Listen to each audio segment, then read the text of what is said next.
expedited, according to the Home Secretary. I didn't know we expedited anything in this country. I made it actually happen and work efficiently. UK visa scheme being set up for students from Gaza and other young people fleeing the war there. Let's talk to pro-Palestinian activist Yvonne Ridley about that. Good morning to you, Yvonne. Morning, Julia. Thank you for joining us. I'm going to take a deep breath before this. I'm not entirely sure that we want to have a bunch of people, whether they're studying for a master's degree or not, coming from Gaza to come and study in this country. If we're going to be getting people out of Gaza, a war-torn region, state, whatever you like to call it right now, should they be the priority? Well, when you look at the quality of the students that we're talking about students that have won scholarships to Ivy League universities, Harvard, Oxford, Cambridge.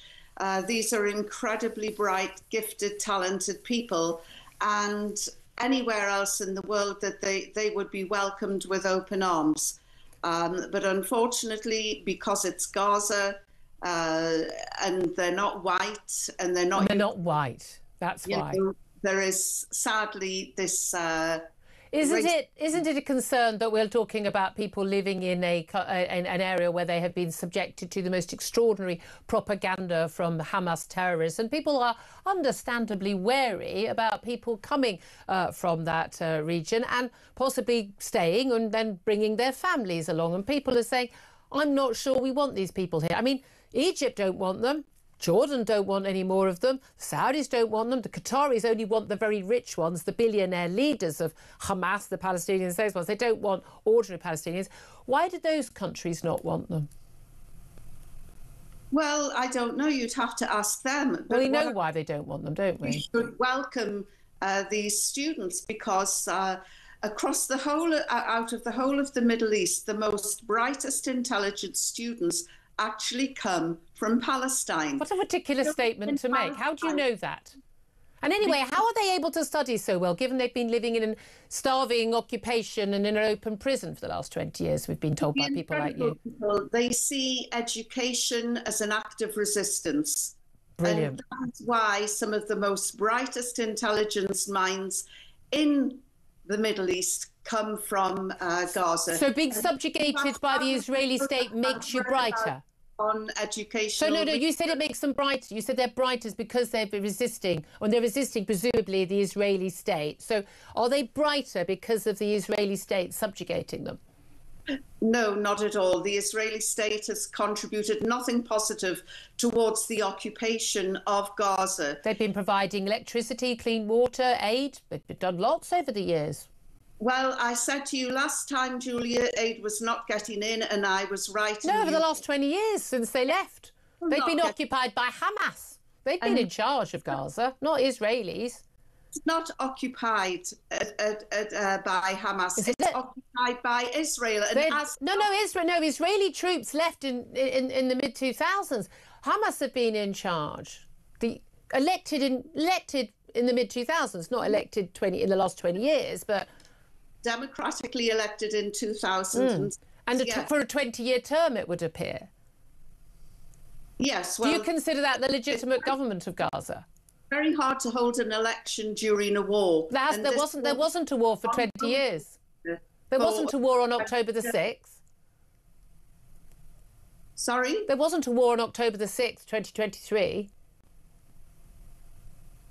There was a brutal occupation. Don't you read your history? No, there wasn't an occupation. The Israelis left in 2005. There was an election in 2006. They occupied the land, the sea. No, they didn't. No, there were no Israeli forces in Gaza. Cannot move around freely, even when Israel wasn't physically there. They were still occupying it. So Israel is able to be both there and not there. They're Schrodinger's state, aren't they? If you had visited Gaza during the Hamas rule, you would see that it is occupied by the air. There is an airport there which has been bombed to hell, and you can't fly into Gaza.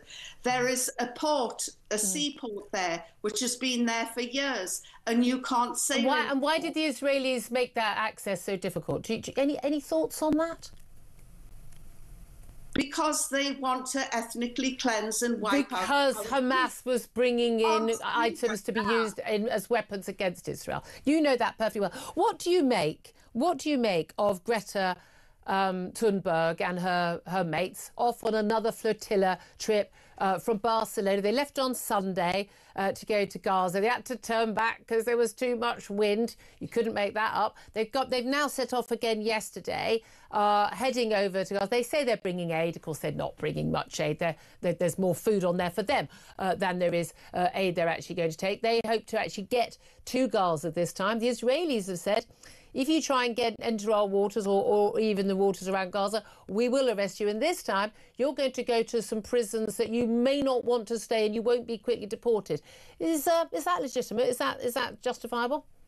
Well, in a few hours' time, I will be flying from Manchester to Tunisia, and I am joining the flotilla. Mm-hmm. And furthermore, Italian dock workers have said, if Israel touches one boat in this flotilla, which is going to have hundreds of boats, by the way, if Israel touches one, they will shut down all of Europe.